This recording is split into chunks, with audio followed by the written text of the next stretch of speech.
Rich Dad Poor Dad, Lesson-1, Part-2. My dad and his friend watched us as we carefully poured the molten lead through a small hole in the top of the plaster of Paris cube. Careful, my dad said.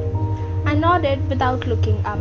Finally, once the pouring was through, I put the steel pot down and smiled at my dad. "What are you boys doing?" he asked with a cautious smile. "We are doing what you told me to do. We are going to be rich," I said. "Yup," Mike said, grinning and nodding his head. "We are partners." "And what is in those plaster molds?" my dad asked. "Watch," I said. "This should be a good batch." With a small hammer, I tapped at the seal that divided the cube in half. Cautiously, I pulled up the top half of the plaster mold and a lead nickel fell out. "Oh no," my dad exclaimed. "You are casting nickels out of lead." "That's right," Mike said. "We are doing as you told us to do. We are making money." My dad's friend turned and burst into laughter. My dad smiled and shook his head. Along with a fire and a box of spent toothpaste tubes, in front of him were two little boys covered with white dust, smiling from ear to ear. He asked us to put everything down and sit with him on the front step of our house. With a smile, he gently explained what the word counterfeiting meant. Our dreams were dashed. "You mean this is illegal?" asked Mike with a quavering voice. "Let them go," my dad's friend said. "They might be developing a natural talent." My dad glared at him. "Yes, it is illegal," my dad said gently. "But you boys have shown great creativity and original thought. Keep going, I'm really proud of you." Disappointed, Mike and I sat in silence for about 20 minutes before we began cleaning up our mess. The business was over on opening day. Sweeping the powder up, I looked at Mike and said, "I guess Jimmy and his friends are right. We are poor." My father was just leaving as I said that. "Boys," he said, "you are only poor if you give up. The most important thing is that you did something. Most people only talk and dream of getting rich. You have done something. I'm very proud of the two of you."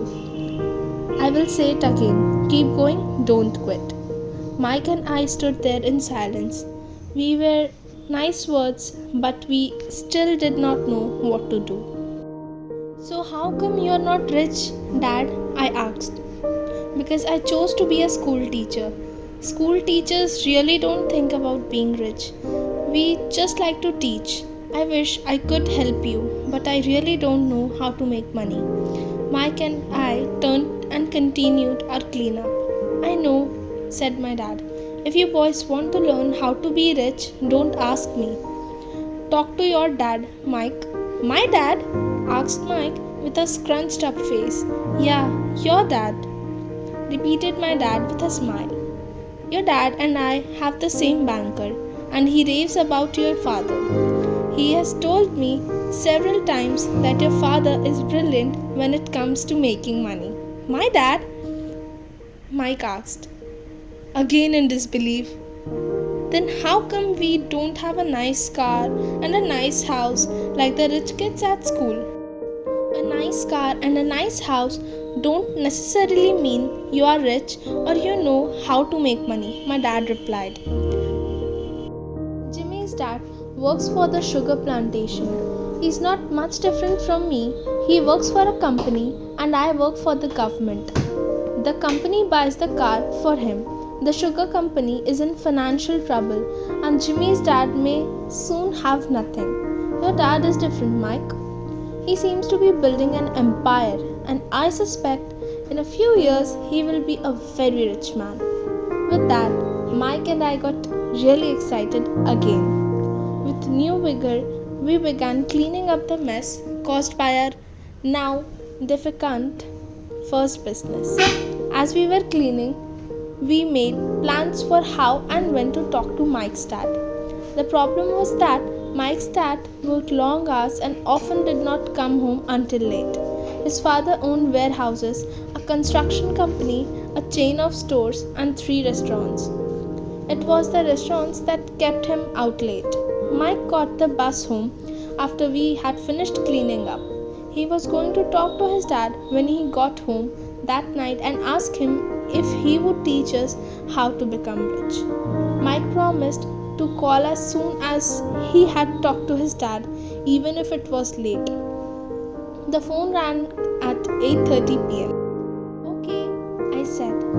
Next Saturday, I put the phone down. Mike's dad had agreed to meet with us. On Saturday, I caught the 7:30 a.m. bus to the poor side of the town. To know what happened when Robert and Mike met Mike's father, subscribe to our channel and know what was their first business lesson.